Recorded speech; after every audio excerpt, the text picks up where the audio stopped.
Pero that just means na yung guiding wind lagi naka-reserve para kila Edward, kay Demon Kite.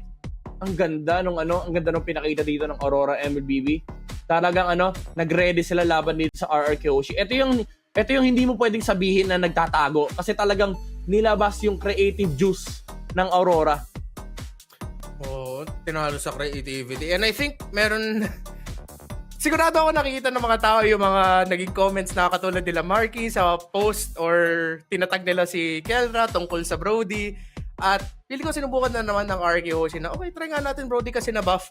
Pero base sa mga nakita natin sa heroes kasi sa meta, hanggang ngayon parang hindi pa rin ako believer sa Brody. Parang ang dami pa mga hero sa meta ngayon na kahit na na-buff siya, parang mahirapan pa rin si Brody. Alam ko, hindi naman sa imposible na manalo.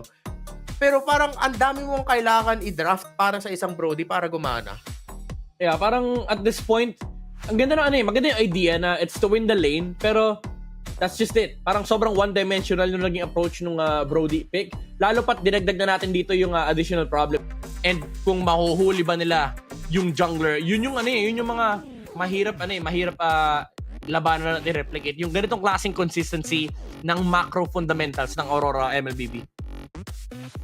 Macro fundamentals, tama ka doon talaga. Sa kada objective, 'di ba? At some point na parang pini-play by play na natin yung mga ginagawa ng Aurora sa mga sa lanes, sa pwestuhan nila sa bush, pagdating lang ng objective fights. Kasi again, going back, the systematic nature of Aurora na yes, nasa brawly meta tayo, nasa meta na gagana talaga pag naghanap kayo ng laban, kung masasayko yung kalaban mo na uy, lumaban din kayo, Pero yung Aurora talaga, pag nakuha nila yung comfort nila, especially para kay Renege, yung nakakapag-control ng mapa, na magandang pantakas, maganda pang pick-off, pang target ng isa para mabawasan lang kagad. It's a reminder kung bakit kahit gusto maglaban ng buong mundo, pag dinaan kayo sa macro at sa textbook approach ng Pilipinas, magulat na lang kayo ba't hindi kayo makalaban.